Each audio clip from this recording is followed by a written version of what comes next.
Hello, believers, non believers, and everyone in between. You're listening to Stories with Sapphire. I am Sapphire Sandalo. Now get cozy and open your mind because it's story time.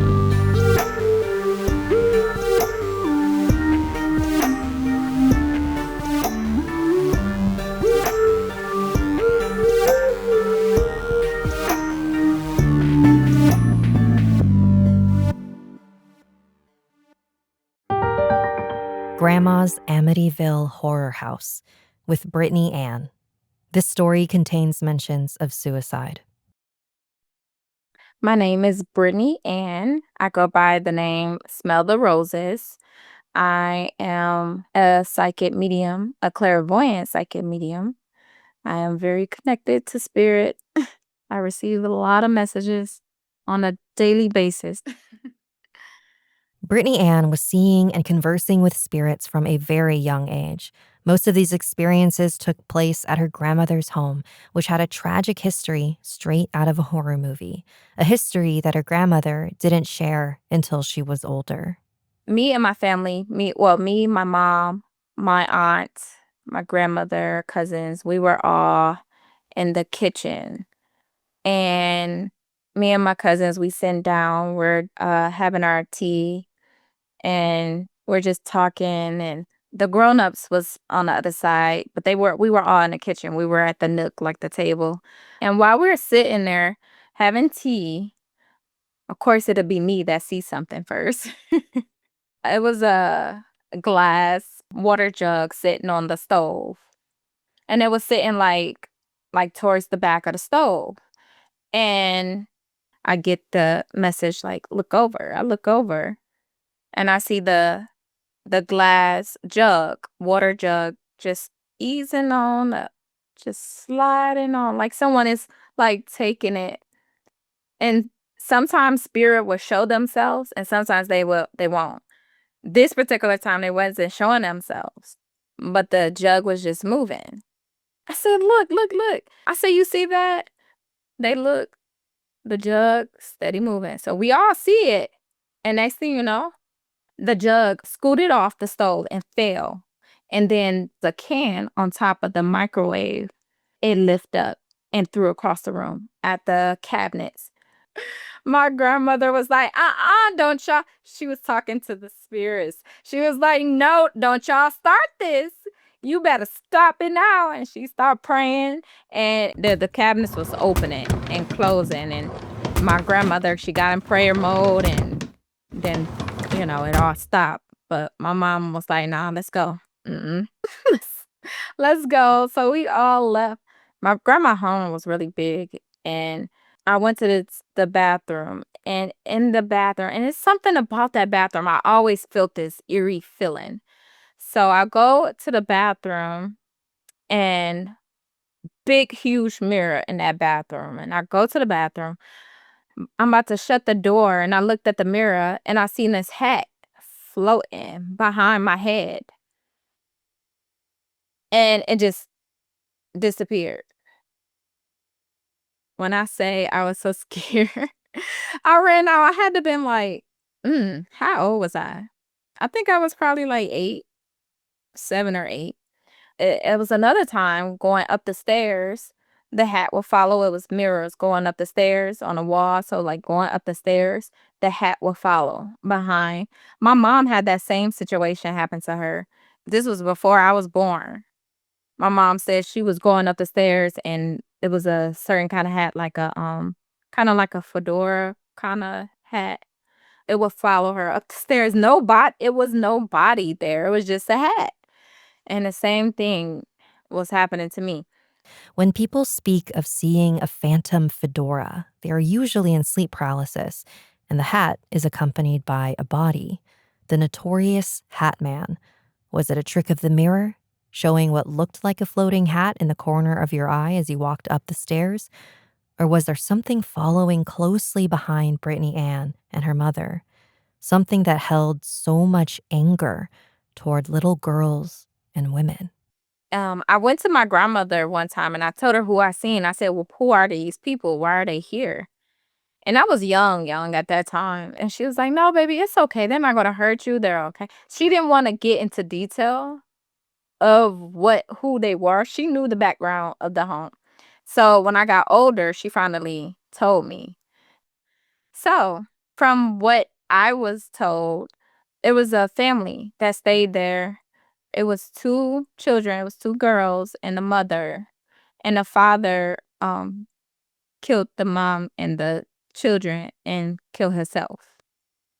Kinda similar to Amityville, but yeah, that was done in the attic, and they stayed in the house. They would not leave.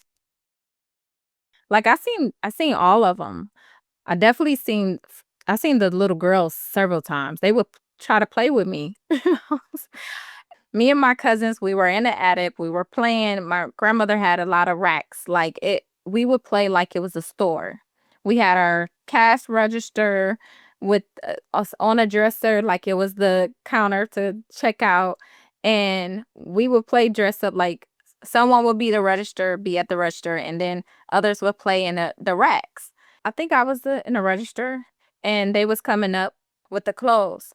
So it's only three of us.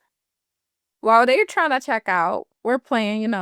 I see legs and feet at the bottom of the rack. I seen someone standing there, and I say, "Look, look, look." I said, "Someone is behind her."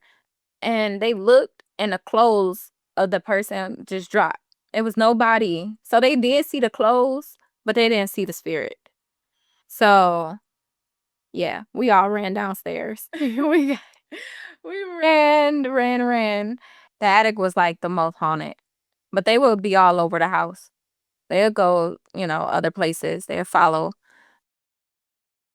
But it was another tragedy. I had to been like 12 or 11 at that time. And one of the guest rooms that I would like I would, every time I come over my grandmother's house, that would be my room. But I never liked the closet. And I always feel like anxiety or fearful when I would go by the closet. So I would always shut the closet and move something in front of the closet. Well, this particular time I came over, the closet was wide open. I went in there, I sat on the couch because it was a couch and a bed. And I sat down and put my legs up, and I'm just sitting there and just relaxing. And I looked up the closet. It was a girl hanging from her neck like a rope. It was a rope, and she was hanging, and she was just staring at me. I wasn't I was scared, but I wasn't like I didn't run, surprisingly, because it's like at that time I was seeing a lot of spirits. So, and I done seen a lot of even situations like that. But I still was uneasy. I wasn't happy about it. I was just like, go away. I talked to it. I said, leave me alone. Go away. And they didn't go away, disappear immediately, but eventually they did. And then once it went away, then I left out. I left out the room. I just went around my grandmother. At this point, a lot of times I wouldn't tell her every situation because it was happening all the time. And my grandmother would always say, "It's okay." Well, one time she finally, around that age, she finally did, like I said, when she told me about what really happened in the house and that I was right, because she told me who I was seeing. Because at first she used to say, "Oh no, it's okay." I told her it was spirits, and she would just kind of like shrug it off. But when she actually sat down and like explained to me what happened, she finally was just like, yeah, what you've been seeing is that's what happened. Those are the people that lived here, but they're not gonna do anything to you. Oh man. And they used to be in my grandmother's closet too. I seen someone hang in her closet. It was a lot. And her house was really big and pretty, but it was a lot of spirits. Oh, and it was another situation. Me and my cousin, I was 12, she was like 14. We was in a basement. My grandmother said she was about to make a quick run to the store. She'd be back. We used to love going over her house because she spoiled us. And we wanted to go skating, and she was like, "Okay, that's fine." She said, "Just make sure your rooms are clean," because we had our own rooms there or whatever. So she would say, "Just make sure your rooms is clean, and I'll take you. Just get ready and whatever." So she made her quick run. We in the basement. We ironing our clothes, and we turned the stereo on, but we didn't turn it up too loud. We just had it on low enough for us to hear because we wanted to hear when grandma come back. So the music was on, we was ironing our clothes, and next thing you know, the glass, it was a big stereo. One of those, you remember, like the real big stereos with the glass door. Well, the glass door just shattered and bust everywhere. Like, so me and her, we looked at each other. We knew what it was. We said, we ran to the stairs. And when we got to the stairs, we hear a whole bunch of walking. Boom, boom. Not just regular walking. It was like stomping walking. And then they start slamming the door, the basement door. Boom, boom, boom, boom. And we like, "Grandma, grandma." And grandma wasn't responding because grandma wasn't there.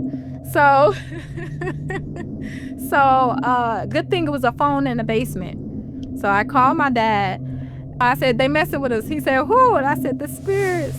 I told him what happened. He said, "Get down, get down, get down on your knees and just start praying." He said, "Repeat after me." And we just start praying and praying. He said, "Speak louder, pray, pray." And we start praying louder and just speaking. And the house got quiet. It got quiet. Like everything just stopped. The door stopped slamming, the walks, all that. It just stopped. And it was just like a peace went over us, and then we just soon. And it's so funny because once it got quiet and we realized, so we start inching up the stairs, looking around because it was like the stairs would go straight up, and then you got to turn to see the door. So we inching up the stairs, and then when we get to that corner, we turn. We looking to see if we see anything. Nope, it was clear. And as soon as grandma came in the door, and she was like, "Hey, hey, girls." And we ran to her. We're like, "Grandma." And we told her everything. And she was like, "Okay, baby, it's okay. It's okay. Y'all better leave my babies alone." Yeah, she would cuss some spirits out. "Y'all better leave them alone. Don't you mess with her. Don't mess with them." So yeah. But that's when I realized prayer is powerful. She's actually my angel now. She's around me all the time. Yes. You could find me on all social media platforms as Smell the Roses or Smell the Roses Oshun, Oshun. You could go to my website, www.smelltherosesoshun.net. You can find everything there, and that's where you can book with me if you want to book, or just find out more about me, look into the testimonials. Also, my book is on my website, Mary Under a Love Spell. You can definitely look into that as well.